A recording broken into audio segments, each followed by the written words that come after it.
귀담아 들어주시길 바라는 주제를 가져왔습니다. 먼저 문 대통령이 아랍에미레이트, 사우디, 이집트 3개국을 순방한다고 합니다.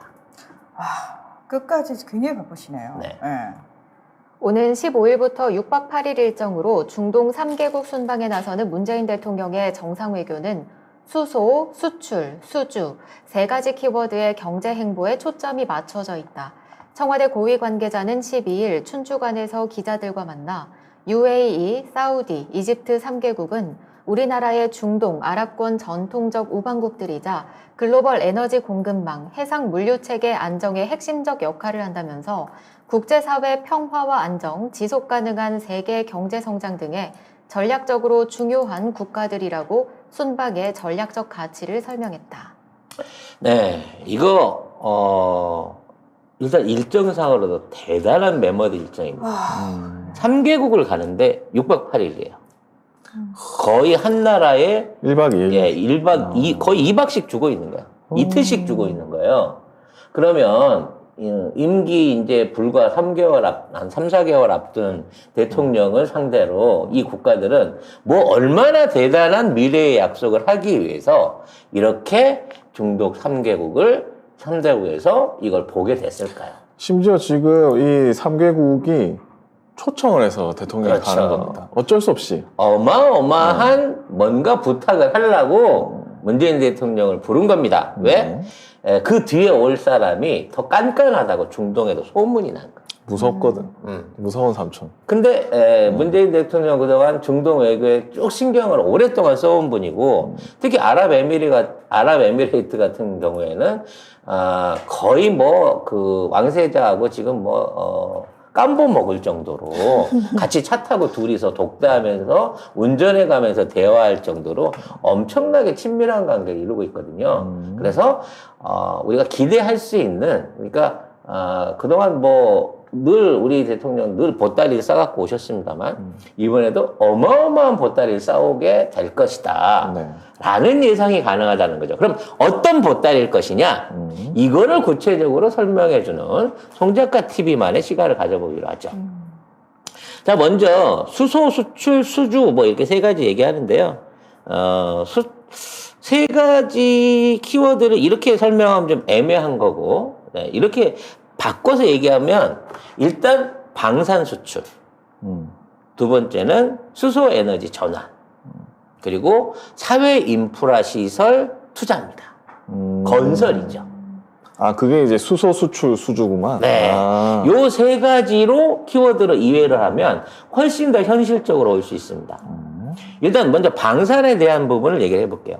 이 세 개 국가가 모두 다 현재 국내 무기 도입을 적극적으로 고려하고 있는 국가입니다. 일단 아랍에미레이트 같은 경우는 4조 원대 천궁2 수출 이미 약속이 돼 있죠. 도장 찍었습니다. 예, 이건 끝난 거예요. 네. 그 다음에 K2 사막형 전차, 그러니까 우리나라 K2 흑표 전차를 사막형으로 개조했어요. 그래서 냉방 에어컨 좀 늘리고 라지에이터 늘리고 궤도 좀 바꿔주면서 색깔도 모래 색깔로 칠해가지고 수출을 지금 눈앞에 두고 있습니다. 마찬가지로 다주포도 수출 눈앞에 두고 있고요. 이 시리즈 자체가 전부 다 아랍에미레이트, 사우디, 이집트가 전부 다 검토 중인 내용들입니다. 그러니까 지금 천궁하고 탱크하고 자주포 거기에 장갑차까지 합쳐가지고 이건 기본 베이스로 깔고 가는 중이에요. 현재는. 근데 여기에 추가로 도입될 가능성이 높은 무기 하나가 더 있습니다. 두 개가 있네요. 하나는 KF-21입니다. 전투기입니다. 우리 대통령이 탔던. 그렇죠. 그래서 이번에 이제 우리가 도입했던 KF-35 미국에서 들여온 이 비행기가 동체 착륙을 하지 않았겠습니까? 네. 전 세계에서 유일하게 우리나라가 동체 착륙을 함으로써 증거를 확 잡았죠. 그러니까 딴 나라에서도 많이 추락을 하기도 하고 문제가 있어도 덮기도 했는데 우리는 현장 증거를 잡았어요. 그래서 전 세계에서 F-35를 도입하려고 하는 국가들의 초비상이 걸렸습니다. 심지어 미국 측에서는 우리가 니들 때문에 고장이 나갖고 비행기를 다 못 띄우고 있어. 이거 어떻게 할 거야? 그러니까 최초로 무상 리콜을 해주겠다는 그런 제의를 받고 있답니다. 헐. 그리고 조건은 소문만 내지 말아줘라. 고장 원인에 대한 소문만. 왜냐 이거를 우리가 그냥 바다에 쳐박았으면 산에다 꼬라 박았으면 이 입장이 안 돼요. 근데 우리 현행범을 딱 잡은 거야. 네. 비행기가 날아가다가 완전히 계기판이 나가버릴 수 있다. 이 상황에서 그거를 우리 조종사가 이 배중령이 이거를 착륙을 시켜버린 거야, 동체로. 그래서 현장의 문제를 파악했기 때문에 자 앞으로 미국과의 전투기 협상 안에서 굉장히 유리한 고지를 지금 우리가 차지할 수 있게 됐습니다. 그 문 대통령이 탄 거는 FA-50. 네, FA-50이었어요. 근데 더 중요한 건 뭐냐. 자, 이러한 미국 비행기들의 문제점, 그리고 미국의 굉장히 그 독선적인 무기 관리 방침 때문에 중동에 있는 모든 전투기들이 사실은 미군기들이 사실 미국 겁니다, 지금. 그러니까 자체적으로 군사적인 활용을 할 수 있는 능력이 안 돼요. 지금 미국이 F-35를 이제 판매를 한다고 했어요. 터키에는 판다고 했다가 철회했죠. 그 다음에 사우디에는 100대를 판매할 예정입니다. 카타르에도 100대를 판매를 한다고 그랬어요. 왜 그랬을까요? 왜 두 나라만 특별히 이뻐서 그걸 준다 그랬을까요? 아니, 거기 미군이 있어요. 미군이 어디 있죠? 미군 주둔하고 그렇죠. 있어요, 거기에. 가장 핵심적인 미군 기지가 어디 있냐는 거지, 중동 안에. 중동 안에 사우디하고 카타르에 있어요. 바레인에 있어요. 바레인에 바레인 쪽에 제일 많아요. 바레인에 미군의 중동 중추기지가 있습니다. 왜 맞아요, 여기 있냐면 걸프만을 말하자면 견제하기 위해서 바레인의 중점적인 미군 기지가 있기 때문에 맞아요. 사실은 이란이나 뭐 예멘이 공격하고 싶은 미국을 몰아내기 위해서 공격하고 싶은데 바레인이야. 근데 문제는 바레인까지 갈 수가 없어. 왜? 미국이 방공망을 바레인을 보호하기 위해서 촘촘하게 쳐놨거든. 그래서 지존에 있는 나라들 중에 카타르하고 사우디에만 F-35를 풀겠다는 것도 혹시라도 날아올 수 있는 공중전에 있어서 바레인 기지를 보호하기 위한 목적이 최우선이란 말이야. 그렇기 때문에 F-35를 줘놓고도 쉽게 말해서 조종사부터 정비사부터 이런 것들을 전부 다 미국 사람이 가서 해줘야 돼요. 그래야 한 대에 2천억씩 팔아놓고 눈탱이 친 거죠. 우리는 1,000억에 사왔는데 2천억씩 줘서 100대를 팔아놓고는 이거 정비하는데 1년에 50억 달러씩 달라는 거야. 5조 원씩 달라는 거야. 그러면 이게 쉽게 말해서 한 몇 년 쓰잖아? 4년만 쓰면 정비값이 비행기 값을 뛰어넘는 거야. 그런데다가 애들 인건비 주둔비는 또 따로야. 이렇게 되다 보니까 세상에 이런 바가지가 없거든. 심지어는 얘네들이 시동 코드를 매일 안 주면 비행기 켜보지도 못해요. 맞아. 코드를 줬네. 엔진 시동도 안 걸려. 이게 뭐냐고. 지 돈 내고 샀는데 눈탱이 맞는 꼴이잖아. 그런데다가 이번에 추락까지 했다네? 전자장비가 한꺼번에 나가는 결함이 있다네? 근데 원인을 못 찾고 있어요. 시스템 전체의 결함이 있을 가능성이 높다라는 얘기가 나오면서 전 세계 F-35가 다 안 뜨는 거야. 이런 비행기를 어떻게 사냐. 차라리 가성비 좋고 소프트웨어 안전하고 AS에서부터 교육부터 그 이후에 사후 서비스까지 다 해주는, 심지어 무기까지 어느 나라 무기든 달고 쓸 수 있는 그런 비행기를 우리가 사야 되겠다라고 얘기를 하고 있는 거죠. 그 비행기가 바로 KF-21인 겁니다. 지금 보니까 아랍에미리트가 F-35 구매 협상을 작년 중순에 협상을 중단했네요. 구매 협상을 하다가 너무 눈탱이를 치니까 방금 얘기한 대로 네. 이건 뭐 보일러보다 연탄이 더 비싼데 어떻게 이걸 사냐고. 결과적으로 못 쓰지. 굴리면 굴릴수록.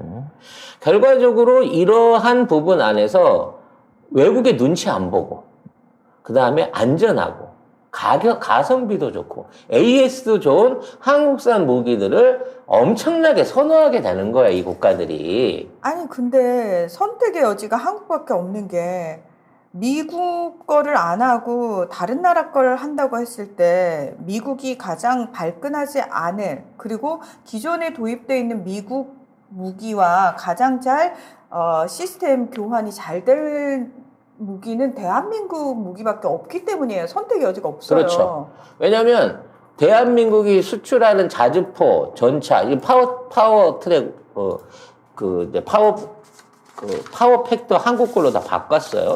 거기에 앞으로 수출될 비행기까지 국산화율이 다 90% 이상이에요. 우리가 설계하고 우리가 만들었으며 심지어 정비를부터 안에 운영되는 시스템까지 우리가 개발한 완전한 국산이에요. 이 무기들은.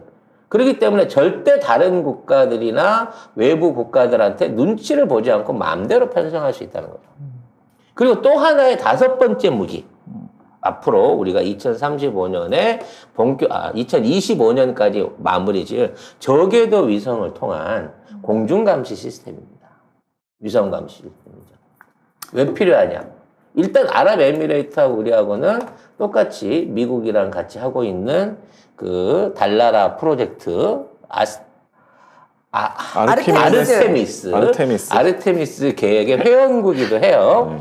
그리고 우리나라 인공위성을 가장 많이 사가는 나라가 또 아랍에미레이트이기도 합니다. 아랍에미리트는 중동에서 지금 가장 앞장서서 우주 산업을 발전시키고 있는 나라거든요. 그쵸. 그래서 위성을 발사하기도 했고 이 나라가. 그래서 그 위성 발사의 기술을 전수해 준 게 대한민국이었고. 그래서 이게 왜 필요하냐면 미국이 이 안보적인 이유로 자국의 군사 기술이나 주둔 기술들을 점점 더 빼내가려고 그래요.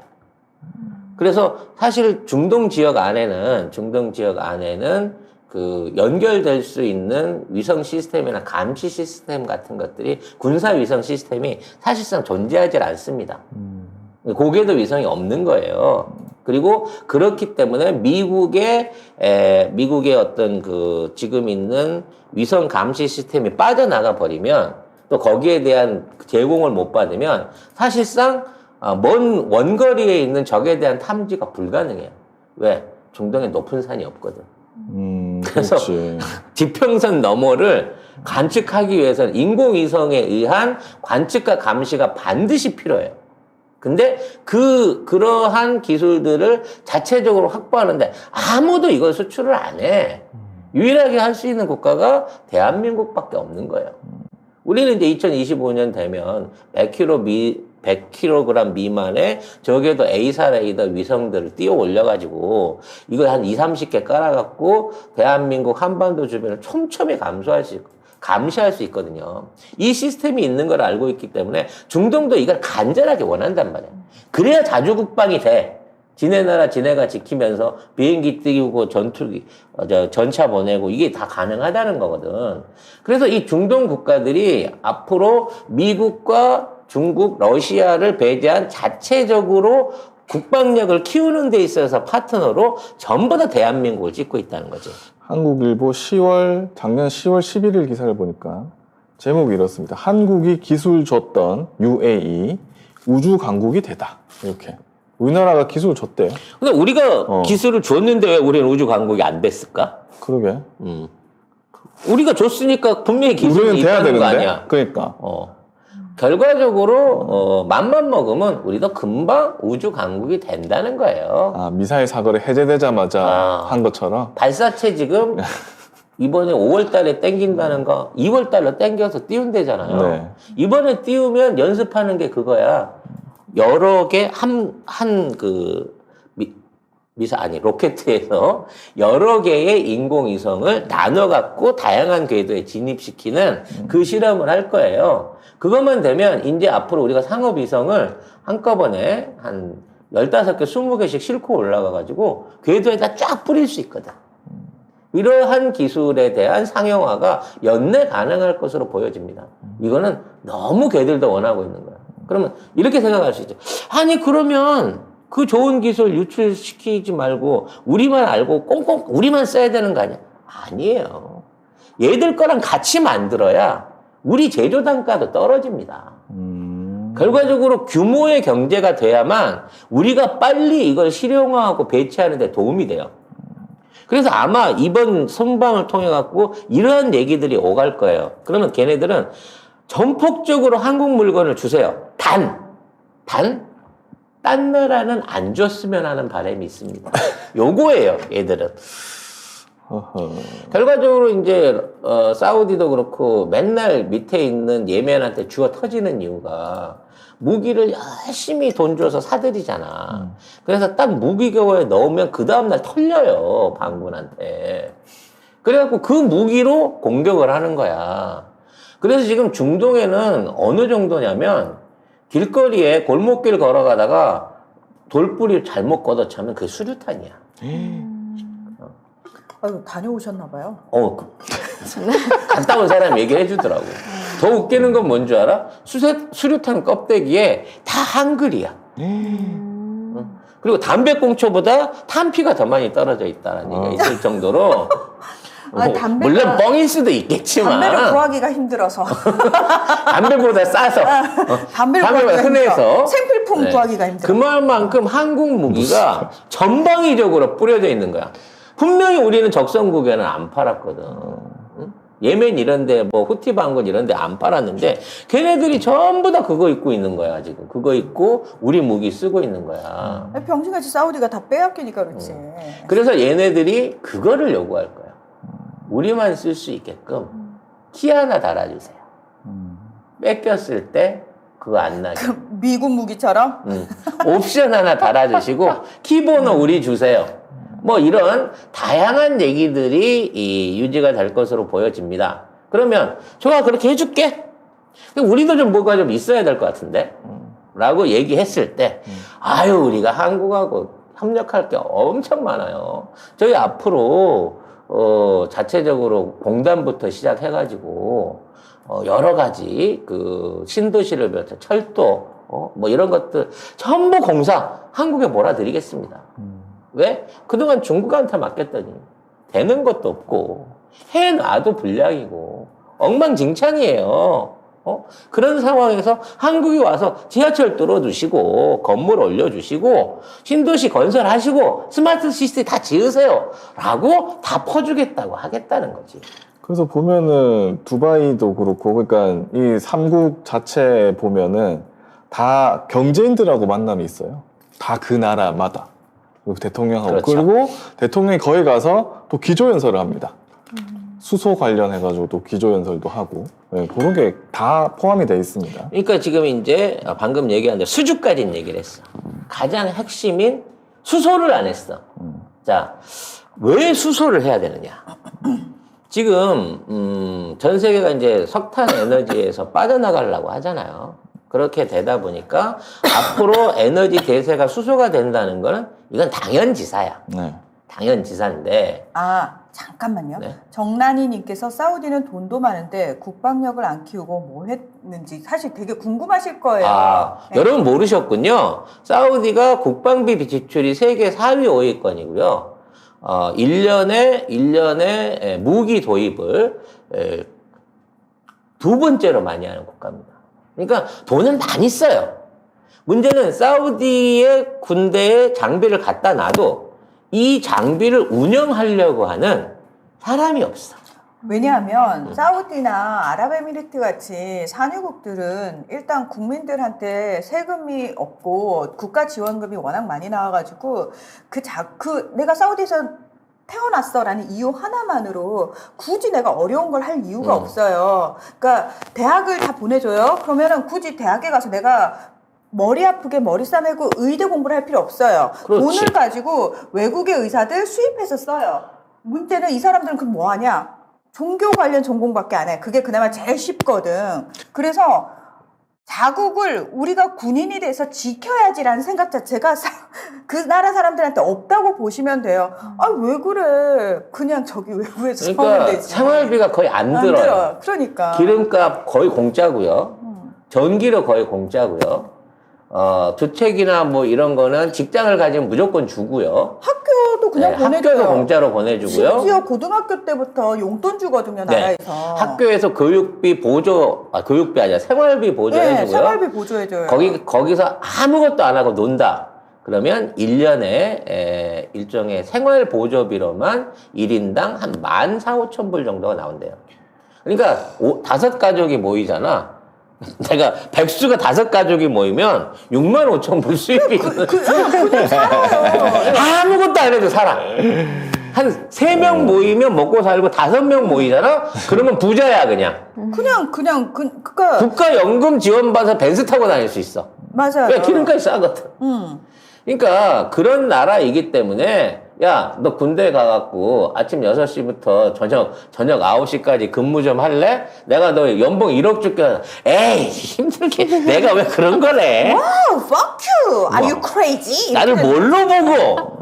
그 무서운 데를 왜 가? 내가 지금 편안히 먹고 평생 놀고 먹을 수 있는데 미쳤다고 내 죽을 수 있는 군대를 가? 그러니까 이 자율적인 병사를 못 키우게 되는 거고요. 당연하죠. 거기서 일하는 사람, 그 군인들로 모여 있는 사람들도 이제 진짜 교육을 못 받았거나 유목민들 출신으로 뭐 성장이나 이런 어떤 그 출세 제한적인 위치에 못 있는 사람들만 모아놓은 거예요. 그러니까 걔들 아무리 잘 가르쳐가지고 군사 훈련을 시키려고 그래요. 그래도 제식 훈련이 안 될 정도래요. 또 그러니까 차렷 열중시간 앞으로가 뒤로 돌아를 6개월을 가르쳐도 안 돼, 얘들이. 중국 축구팀이라고 생각하시면 돼요. 네. 아무튼 이거는 국민성이기 때문에 어떻게 고칠 수 있는 부분이 아니에요. 아무튼 얘기가 잠깐 지나갔는데. 자, 제일 중요한 건 수소인데. 그럼 왜 사우디나 이런 데 산유국인데 수소를 해요라고 얘기하지만 앞으로 화석연료가 다 사라지고 수소만 쓴다 그러면 그때 가서 얘네들은 뭐 먹고 살 거야. 그러니까 그 전에 기존에 있는 수소 이외에 다른 걸 통해 가지고 뭔가를 벌어들일 수 있는 SOC를 만들어야 돼요. 그러니까 두바이 같은 데다 막 인공섬 짓고 리조트 관광하기 위한 이 SOC 투자하는 거고요. IT 산업을 비롯한 신재생 에너지에도 가장 많이 투자하는 그룹이 얘네들인 거야. 그러니까 석유가 아니더라도 뭔가 팔아먹을 수 있는, 장사할 수 있는 수단을 앞으로 30년 안에 반드시 확보해야 되는 어려움이 있거든. 근데 메인 에너지가 수소야. 그래서 수소에 대한 기술력을 갖고 있는 한국하고 협업을 하려고 그러는 거지. 왜? 이 수소를 지금 가장 값싸게 만들 수 있는 방법 중에 하나가 부생수소거든요.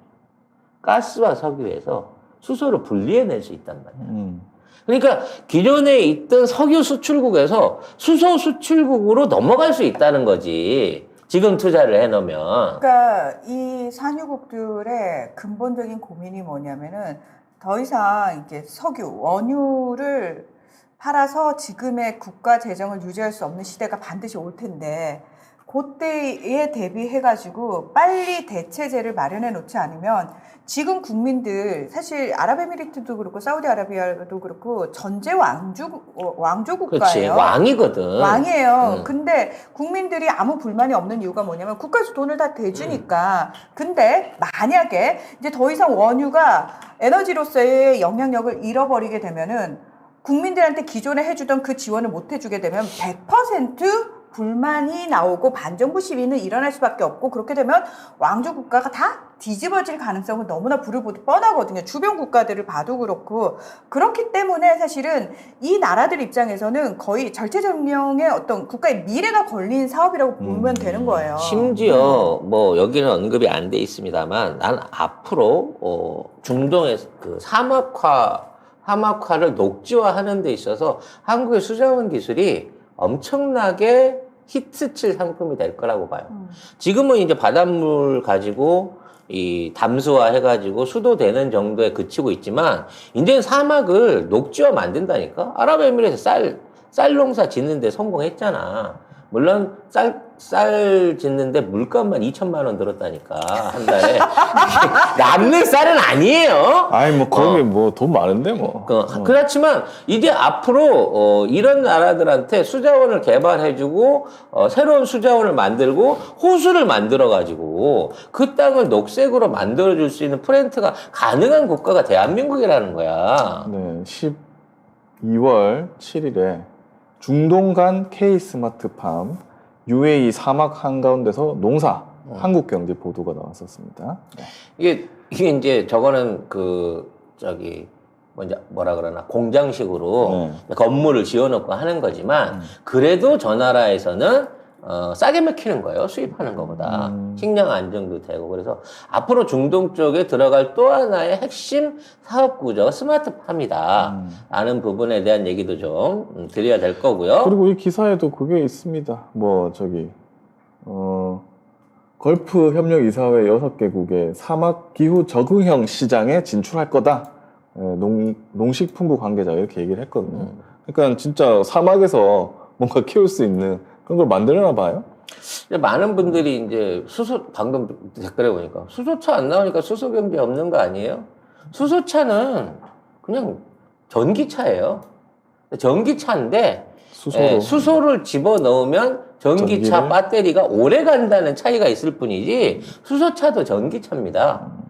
그래서 수소를 집어넣어갖고 돌린다고 해서 수소를 불을 떼가지고 그걸 태워서 에너지를 얻는 게 아니고요. 수소를 연료 전지 형태로 전기로 바꿔서 쓰는 거기 때문에 전기차가 수소차예요.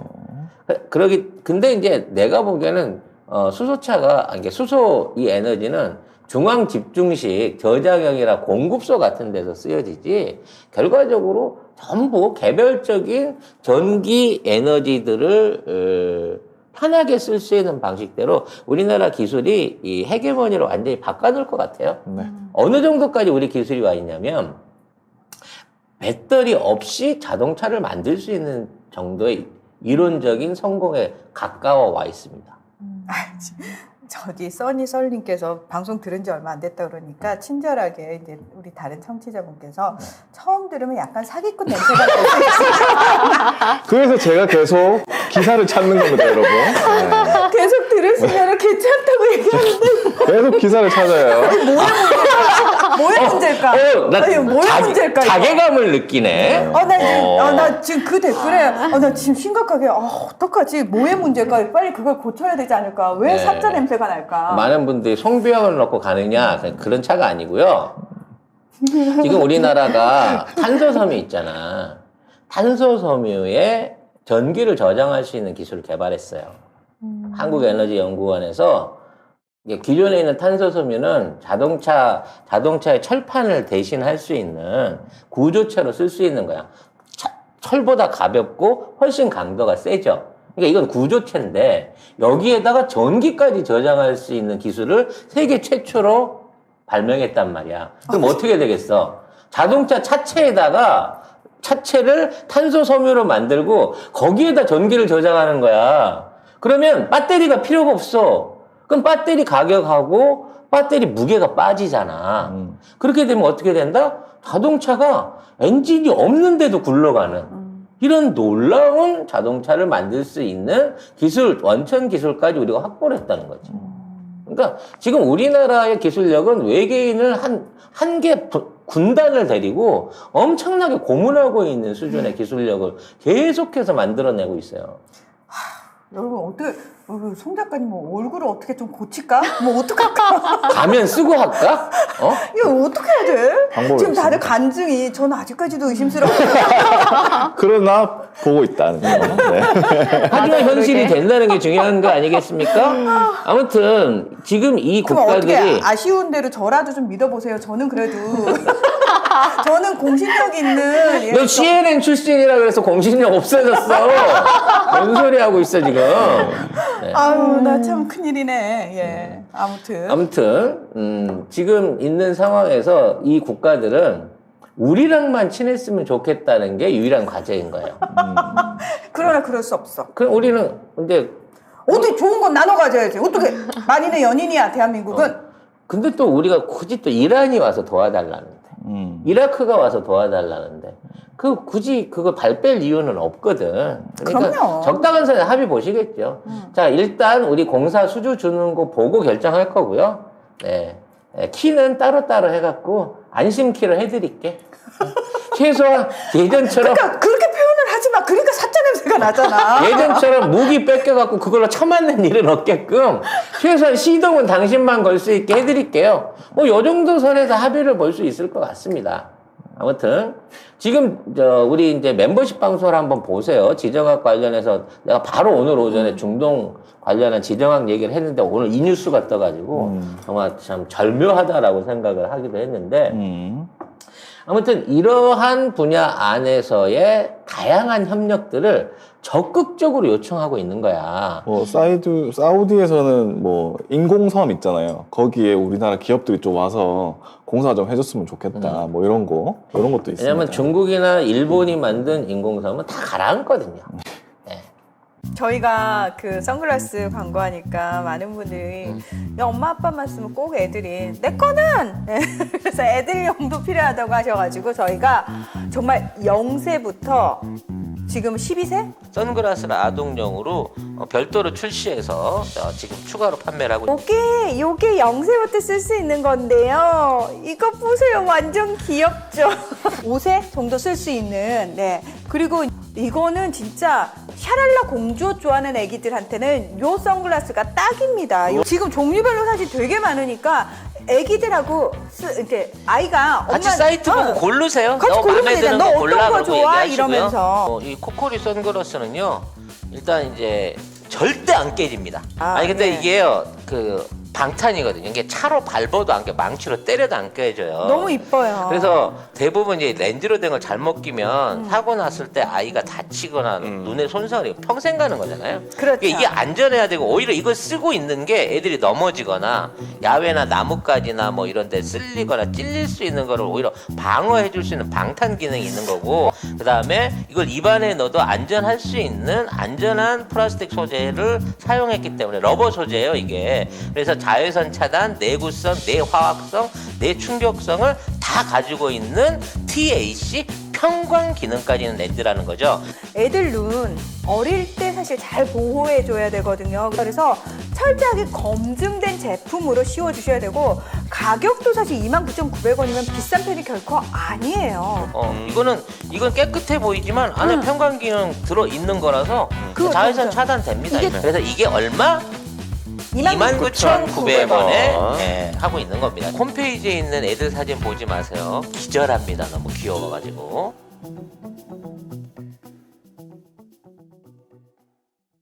근데 우리나라가 만든 준설 구조물들은 안 가라앉습니다. 지금 베트남이 철도했다가 지하철 일본에 공사 줬다가 지금 개망하고 있는 게 그거거든. 10년 동안 몇 조 원의 돈을 처발라 가지고 10km 구간에 10km 조금 넘는 구간에 거의 거의 1km 간격으로 역들을 쭉 만들어 가지고 지하철을 놨는데 교행도 안 되고 편도로 왔다 갔다 하는데 그나마 고장 나고 계속 그래 가지고 지금 이 공사를 했던 일본 업체들한테 다 물려내라고 하고 있어요. 지금 중동에도 수없이 많은 그 건설물들이 올라오고 있는데 이거를 중국한테 떠맡겼던 아랍 국가들이 엄청나게 후회를 하고 있습니다. 계속 하자야. 근데 얘네들이 하자가 나면 뭐 이제 미안해는 하겠지. 근데 안 미안해. 안 미안할 것 같은데. 아니 이게 미안하다고 말은 하는데 이거를 원천적으로 물어주는 게 아니라 고쳐드릴게요. 돈 더 내? 아니 돈 안 받고도 고쳐준다는 거지. 아니야. 그 고쳐준 거 필요 없어. 근데 그거지. 야, 고쳐준 거 필요 없고, 너 이거 그냥 도로 파가 이래야 되는데, 얘네들은, 거기 금간 거, 우리 금방 고쳐. 좀만 기다려. 왜 발라줄게. 그렇지. 그만 보이지. 그리고 한 3개월 조금 있다가 봐보니까, 갈라진 틈에 틈만 메우고 칠만 하고 갔어. 그렇지. 좀 있으면 옆에 또 금가. 또 가서, 걱정 마. 우리는 무한 책임이라니까? 계약서에 있잖아. 끝까지 보수해준다고. 그것도 3개월 있다가 와갖고 또 금만 메꿔놓고 가. 너무 싫다. 이런 방식이다 보니까 약올라 미치는 거야. 그거하고 똑같은 거지. 일단 철수의 맛을 한번 보면은 다시는 철수의 손을 안 그렇지. 잡잖아요. 그래서 중국 맛을 한 번 본 국가들은 중국한테 다시는 토목공사를 안 맡겨요. 그리고 이 중동 국가들이 가오가 돈이 없어? 돈이 없어. 가오가 없어. 돈도 있고 가오도 있어. 있지. 돈 있으니까. 근데 싼 맛을 산다고 했다가 이꼴을 하니까 중동에 이거 줬던 애들 말하자면 중국에 공사 줬던 애들 전부 모가지 자르고 있는 거야. 너 돈 받았지? 어? 너 건설회사에서 돈 받았지? 그렇지. 이 의심을 받고 있는 상황인 거죠. 그래서 우리 대통령도 요 네옴시티라는 게 있대요, 사우디에. 아, 네옴시티가 뭐냐면은 무함마드 빈 살만 그 MBS 실권자죠. 살벌한 아저씨죠. 예, 그 지금 네. 국왕의 아들 이제 차기 군주가 될 그 사람이 야심차게 추진하고 있는 비전 2030이 있어요. 2030년까지 탈석유해서 경제 시스템, 경제 체계를 만들겠다. 거기에 이제 플러스해서 같이 진행되고 있는 게 네옴시티라고 해가지고 최첨단 도시. 이거는 해외 투자를 받아가지고 정말 제대로 짓는 그 엄청난 프로젝트거든요. 총 5천억 달러 규모의 사우디 북서부 홍해안 미래형 도시건설 프로젝트 네옴시티에는 뭐 삼성물산, 현대건설, 포스코건설 등 우리 기업들이 지금 수주를 기대하고 있어가지고 요거를 아마 대통령이 가서 또 따오지 않을까. 제가 대충 견적을 내봤는데요. 요거 한 100조 원 이상 나옵니다. 방산 규모, 건설 규모, 앞으로 수소 산업 규모 대충 가서 슬쩍 이렇게 위에만 훑어도 한 100조 원 나옵니다. 그래서 네. 사우디 한 사우디 기업인 간 경제 행사에 가서 대통령이 이제 기조 연설을 하고 뭐 이렇게 하고 있습니다. 할 예정입니다. 그래서 앞으로 엑스포, 뭐 관광 자원 만드는 거죠. 그다음 기후 변화, 요거 굉장히 중요하더라. 요즘 말이죠. 중동에 새바람이 불고 있어. 뭐냐면 기후 변화 때문에 예전에 비가 안 왔잖아. 폭풍우가 몰아치고 있어. 문제는 담을 방법이 없는 거야. 그래서 우리나라가 거기에 인공호수를 조성을 해주면 이제 실제 중동이 사막에서 맨땅으로 바뀔 수 있는 가능성이 보여요. 이런 녹지화 기술의 최첨단 기술을 갖고 있는 국가가 또 대한민국이. 우리 할 일 많아요, 여러분. 그러니까 중동이나 아프리카 쪽에 지금 비가 안 와가지고 심각한 식량 위기도 겪고 있고, 그다음에 그러다 보니까 아랍에미리트가 앞서 있는 기술이 뭐냐면 인공강우 기술이에요. 전 세계에 그러니까 전 세계를 상대로 매년 뭘 하냐면 새로운 인공강우 기술을 개발한 쪽에 지원을 정말 빵빵하게 해요. 돈질로 하는 거예요. 네, 그래서 그것들을 실제로 많이 실험을 하는데 문제는 뭐다? 인위적으로 그렇게 비구름을 모아가지고 아랍에미리트 쪽에 비를 내리니까 폭우가 쏟아져요. 그렇지. 폭우가 쏟아지는데 문제는 그 인근 지역은 더 비가 안 와요. 이런 문제들이 상상을 초월할 정도로 심각합니다. 근데 아무튼 기후변화가 생기면서 사막이 지금 점점 시원해지고 있고요. 지금 이란에는 스키장도 있잖아요. 그러니까 사실 중동이라고 다 더운 게 아니에요. 이란에 실제 스키장이 있습니다. 그러니까 이란 스키장은 저 처음 들어봤네요. 이란 스키장은 진짜? 도심지에서 슬로프 타고 올라가요. 네. 도시에서. 네, 도시에서 바로 슬로프 타고 올라가니까 중동 북부까지도 이제 찬바람이 내려오기 시작했는데 이게 지금 계속되는 온난화 현상 때문에 점점 더 이게 밑으로 내려오면서 예전에 비 한 방울 안 나오던 사막에도 뭔가 비가 쏟아지고 있다는 거야. 일본에 눈 오는 현상이랑 똑같아 이게. 근데 폭우니까 문제지. 근데 그거를 사막에 쏟아지니까 오고 난 다음에 스며들어서 끝장나는 거지. 그렇죠. 그래서 이거를 담아서 담소화할 수 있는 것도 앞으로 꼭 필요할 거고요. 국방방산 얘기했고, 보건의료. 이거 뭐 코로나 관련해서 우리나라 진단기술이나 백신 기술 받고 싶다는 거고, 우주과학기술, 늘 말씀드리지만, 인공위성 발사체 기술 우리 이제 다 갖췄단 말이에요. 그러니까 이러한 기술들을 포괄적으로 전부 다 중동에서 실험하고 그 주도권을 대한민국이 가진다는 거지. 이거는 뭐 국내 내수하고는 비교도 할 수 없을 정도의 어마어마한 수준이고, 다 현찰이야. 네. UAE하고는 한국하고 UAE 양국 간 보건의료 협력 성공 사례가 있습니다. 이게 뭐냐면 아부다비에 있는 셰이크 칼리파 전문 병원인데요. 이게 한국인 직원 및 의료진을 격려할 이제 문 대통령이 격려할 예정인데 이 병원이 해외 대형 3차 의료기관을 우리나라가 위탁 운영하는 첫 사례라고 합니다. 그래서 자, 이러한 제안을 우리가 처음 받았냐? 사실 아니에요. 이명박근혜 시절부터 꾸준하게 받아왔습니다. 근데 그때는 왜 안 됐을까요? 이명박이는 삥을 뜯으려고 했고요. 그렇죠. 박근혜는 일단 젊은이들을 보내줄 테니까. 텅텅. 젊은이들은 우리가 인력은 파견해 줄 테니까. 다 어디로 갔냐? 일 시키고 뭐 이런 거 하는 거는, 제가 파견한 사람한테 관리권을 주세요. 쉽게 말해서 국익을 갖고 장사를 했던 거야, 그렇죠. 전 정권들은. 그렇죠. 네. 그러니까 도덕적으로 못 믿는 겁니다. 아랍에미레이트가 저기 기껏, 저기 원자력 발전소 수주 해갖고 줬더니 한다는 소리가, 저 어떻게 개인적으로 입금 좀 해줄 수 없을까요? 그래서 평화상 줬잖아, 이명박한테. 아이고. 그러니까 평화상 주는데 50만 불 상금 꽂아줬는데, 혹시나 이거 문제 생겨서 못 찾을까봐, 미리 성금으로 농협한테 돈 입금도 안 되는데, 야, 이거 좀 빼줘 그랬다는 거 아니야. 이런 양아치 짓을 국가 수반이 가갖고 하고 있으니까, 어떻게 그런 놈을 믿고, 국가와 민족의 미래가 달린, 한 나라의 장래가 달린 장기적인 프로젝트들을 진행할 수가 있겠냐고.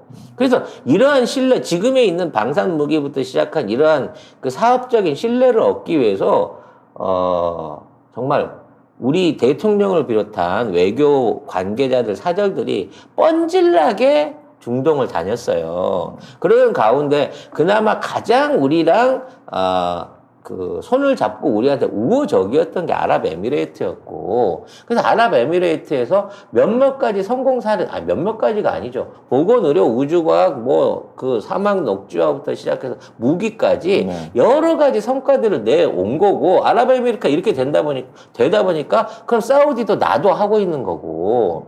응? 이집트도 저 터키 견제하려고 그러면 한국 무기밖에 없네, 이렇게 되다 보니까 이 나라들이 전부 다 문재인 대통령을 모시려고 하는 거고, 그런 과정에 이왕 오셨으니까 이런 보따리도 있습니다. 이건 얘네들 수건 사업이거든. 언젠간 해야 되는데 파트너가 없어서 못하고 있는 사업이거든. 이거를 대통령님이 잘 처리하셔가고 다음 정권에 물려줘갖고 잘 될 수 있게 도장을 지금 확실하게 찍읍시다. 문재인 대통령 이름으로 도장을 지금 찍고 가고 싶습니다. 라고 얘기를 하는 거다. 라고 이해할 수 있다는 거죠. 네. 이것만 하다가 날 새겠다. 여기까지 하시죠. 여기까지만 하도록 하겠습니다.